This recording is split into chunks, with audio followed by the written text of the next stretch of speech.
Uma. True pressure na uma. Tapos hindi masyado maingay nung dumating siya kanina. Medyo kalmado. Ang ganda eh. Yes. Ganda ng tunog niya. Ayan.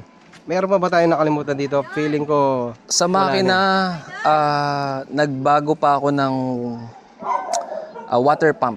Water pump. Yes po. Koso ba yun o hindi? Hindi, Racing Monkey. Racing Monkey na Yes. water pump. Kasi Ayan. that time walang available sa market ng Okay. Koso. Para mas mapalamig niya yung makina, Yes, syempre. Ayan.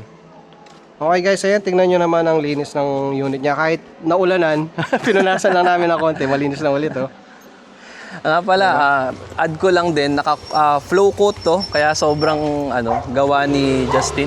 Shoutout sa'yo, bro. Alin to? Yung... Siya yung may gawa ng flow coat, kaya siya sobrang kintab. okay. Yes po. Flow coat ang tawag dun sa parang treatment. Yes po. Yes. Para Okay. siyang, ang sabi ni, ang pagkakaalam ko, correct me if I'm wrong, ang pagkakaalam ko sa kanya is para siyang ceramic coating na imbis na i-apply mo ng yun ini-spray. So parang top coat siya. Yes, para siyang top coat. I see, ayun. Kaya sobrang kintab din niya. Okay, ayun. RR Tune. Ayun, shoutout kay Ryan pala, yung mekaniko namin. Papa Ayan, P. mekano namin pareho yan.